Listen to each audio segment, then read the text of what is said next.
Assalamualaikum warahmatullahi wabarakatuh. Alhamdulillahirabbil alamin. Allahumma sholli ala nabiyyina Muhammadin wa ala alihi wa ashabihi ajma'in, amma ba'd. Jamaah yang dirahmati Allah Subhanahu wa taala, alhamdulillahirabbil alamin. Puji syukur kita kehadirat Allah Subhanahu wa taala. 1 bulan penuh ya, hampir habis dari keseluruhan bulan Ramadan. Dan kita akan menjelang hari raya ya. Hari raya di mana kita tidak lagi melaksanakan kewajiban berpuasa. Yang kita syukuri sudah pasti adalah Allah berikan kesempatan dan kemampuan pada kita untuk bisa berpuasa. Sudah hampir 1 bulan penuh kita melaksanakannya, dan kita berharap Allah Subhanahu wa taala menerima amal ibadah puasa kita dengan seluruh ibadah-ibadah yang lain. Salat tarawih kita, tadarus Quran kita, zikir, doa, istighfar kita, dan seterusnya. Maka di bagian akhir dari Ramadan ini penting untuk kita ingatkan kembali bahwa kita hendak menjelang hari raya Idul Fitri. Apa yang semestinya kita lakukan? Mengikuti sunnah Nabi kita Muhammad SAW, yakni pertama, bahwa begitu selesai ibadah puasa yang kita jalani selama bulan Ramadan, tepatnya hari terakhir masuk pada waktu maghrib, maka hendaklah kita memperbanyak takbir, tasbih, tahmid, tahlil.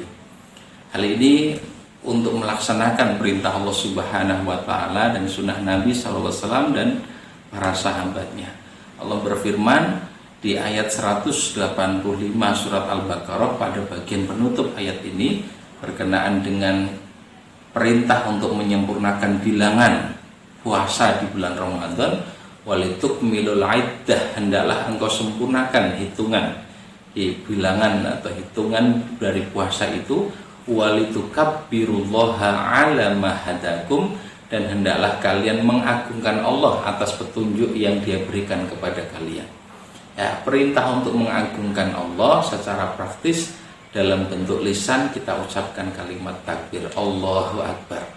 Lalu prakteknya pada kehidupan Nabi dan para sahabat yang menjadi contoh bagi kita semua adalah memperbanyak kalimat takbir, ya, tahmid, tasbih, tahlil. Allahu Akbar, Allahu Akbar, Allahu Akbar, la ilaha illallah, wallahu akbar, Allahu Akbar, walillahil hamd. Maka ini kita gemakan begitu masuk waktu maghrib pada hari yang terakhir di bulan Ramadan sebelum esok hari kita beridul fitri. Dan takbir ini pun kita perbanyak terus sepanjang malam ini, sepanjang malam di akhir bulan Ramadan atau mulai masuk waktu maghrib yang besoknya beridul fitri, semalam itu terus memperbanyak ya takbir, tahmid, tahlil, ya, tasbih dan seterusnya. Termasuk pagi harinya ketika hendak berangkat ke tempat di mana sholat id dilaksanakan, maka kita terus memperbanyak takbir yang demikian ini sampai ditegakkannya sholat Idul Fitri. Nah, kemudian yang kedua kita juga mesti ingatkan kembali adalah pagi hari pas tanggal 1 Syawal hendaklah segera makan, segera minum, karena ini makna asal dari Idul Fitri, yakni Idul Fitri kembali iftar. Kembali iftar maknanya adalah kembali berbuka. Artinya penegasan bahwa 1 Syawal itu sudah selesai puasa Ramadan yang kita jalani, sehingga kita menegaskan dalam bentuk segera makan, segera minum, ya, walaupun hanya beberapa butir kurma atau mungkin makanan-makanan yang lain yang kita bisa konsumsi untuk menegaskan selesainya puasa bulan Ramadan. Jadi ini sunnah Nabi Shallallahu Alaihi Wasallam yang dicontohkan, diajarkan pada kita semua.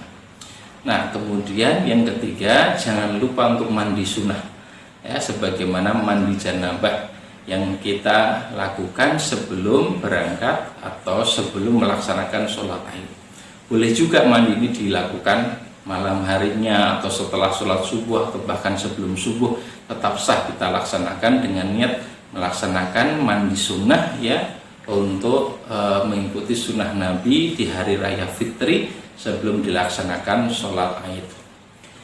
Yang keempat, perlu kita ingatkan, barangkali ada yang terlewat belum melaksanakan zakatul fitri atau zakat fitrah, karena semestinya ya, sejak hari kemarinnya sebelum hari Idul Fitri sudah tertunaikan zakat Idul Fitrah. Ya, zakat fitri atau zakat fitrah itu paling telat adalah sebelum sholat Id dilaksanakan. Maka kita ingatkan kembali, zakat fitrah segera tunaikan. Lalu yang kelima, jemaah dirahmati Allah Subhanahu wa taala, segera berangkat menuju tempat sholat Idul Fitri. Sekali lagi, kalau kondisinya normal, tentu lebih utama sholat Idul Fitri dilaksanakan di tanah lapang, atau jika tidak memungkinkan boleh juga dilaksanakan di masjid, atau juga karena tidak memungkinkan seperti pada saat ini sedang ada wabah, ya, penyakit wabah COVID-19 atau corona, tidak diperkenankan ya berkumpul banyak orang karena potensial tersebarnya wabah, maka sholat Id boleh dilaksanakan di rumah, ya, baik berjamaah maupun sendirian. Yang demikian dibenarkan, ya, dan terdapat riwayat bahwa ada sahabat Nabi namanya Anas bin Malik pernah melaksanakan sholat Id ini, ya, di rumah bersama dengan keluarganya. Maka dalam kondisi seperti ini silahkan untuk dilaksanakan di rumah, karena ada uzur syar'i, ada sebab yang dibenarkan oleh syariat untuk kita tidak berangkat menuju tanah lapang atau di masjid, lalu sholat Id bisa dilaksanakan di rumah.